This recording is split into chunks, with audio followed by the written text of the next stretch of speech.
ça qu'a fait là, j'aime parler des autres qui désorganisés. Mais ou gen doit ouais tout son monde qui t'en vivo et petit li dans telle l'école, li pas cavoil et pendant le vin dans pouvoir, celle ça passe dans tête li dit bouler pour le bouler lui. Ouais. On les gars passé bon l'hôpital etc. le bouler le tout. Ou gen doit ouais c'est quelques monde li gen mourir devant l'hôpital là pour comme li kounya en position de force etc. profiter li bouler lui. Vous pas tête bagay qui a passé dans le pays là, en dehors des gens moun yo comprennent bagay yo, c'est bagay yo ti je compliqué.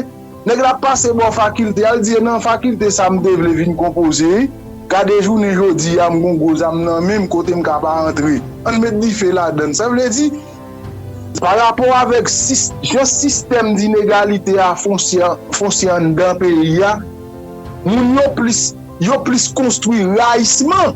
Ouais, yo vin plus sous raissement que sous remé. Ouais, parce que yo privé de trop bagay. Kounya là. On dit kounya si moun yo a demandé amnistie par rapport à ensemble dégâts y a fait dans pays là, est-ce que y a privé joindre pardon? C'est le besoin qui crée l'organe. Kounya là yo mandel ou dit ou pas bayol, mais kounya là yo ka créer condition yo même pour yo font bayol. Yo ka créer condition pour moun parce que son moi ou la rue depuis pays a pas qui moun ka prend décision dans tête li. Ouais. C'est besoin mettre population dans situation côté pour c'est lui même qui dit bon enfin pas gagner ka fait là ti messieurs nous ba nous pays a ba nous grâce c'est ça y a chercher créer là ka ou y a fin y a pour essayer à fin créer net peut-être ça me pense. Concitoyens, concitoyennes, jeunesse d'Haïti. Notre génération se trouve à la croisée des chemins.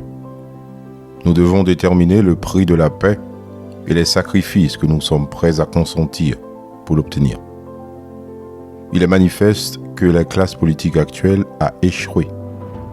Aucun de nos dirigeants récents ou présents ne semble accorder d'importance aux questions les plus fondamentales pour notre nation. Par exemple, les grandes questions pertinentes à la souveraineté nationale, l'armée, la monnaie nationale, la constitution et aujourd'hui de façon contextuelle, la question du prix de la paix. Sachez bien qu'aucun des accords politiques qui veulent s'imposer, aucune des négociations avec la communauté internationale concerne les intérêts du peuple haïtien et les intérêts de la paix. Mesdames et messieurs, citoyens, citoyennes d'Haïti, nous assistons à une querelle générationnelle, la querelle entre les anciens et les modernes. Les anciens se disputent le pouvoir entre eux, mais ils sont unis, solidaires contre les modernes. Pour cette unité que font les anciens contre les modernes, les anciens sont prêts à sacrifier notre souveraineté nationale déjà trop fragilisée, ainsi que notre dignité humaine, toujours menacée.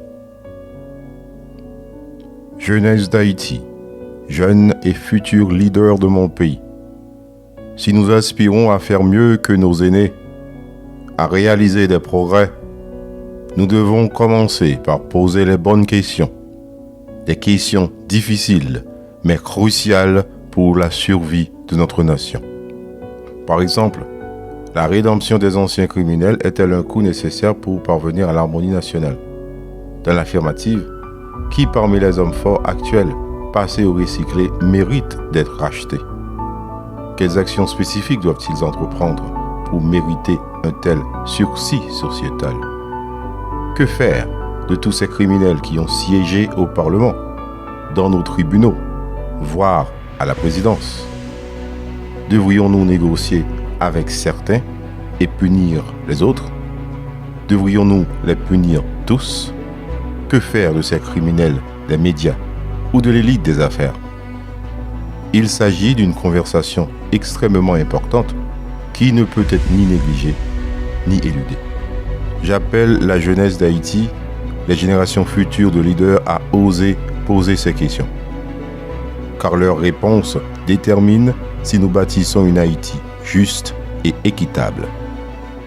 Nous ne pouvons bâtir cette Haïti juste et équitable, de confier cette ardente, importante et lourde tâche de construire un système judiciaire fort et équitable à ceux qui sont encore plongés dans un océan d'injustice, à ceux qui n'ont pas encore racheté leur âme, à ceux qui ne se sont même pas repentis de leurs transgressions passées à l'encontre de la République. Jeunesse de mon pays, nous sommes engagés dans une lutte acharnée contre une redoutable bête. Cette bête a libéré ses 4 cavaliers, la conquête, la guerre, la famine et la mort. Elle a conquis les bidonvilles, les ports, la terre et toutes ses ressources abondantes, le tout alimenté par la peur omniprésente. Elle a inauguré une ère de conflit, de pénurie et de mort collective. Dans cette lutte, à l'image de notre père fondateur Jean-Jacques Dessalines, nous appelons les courageux à se tenir à nos côtés. Ceux qui acceptent le déshonneur et la honte, qu'ils s'en aillent. Car la bête ne cessera pas de dévorer tant que nous ne l'arrêterons pas. La boîte de Pandore génocidaire ne se fermera pas tant que nous ne la fermerons pas nous-mêmes.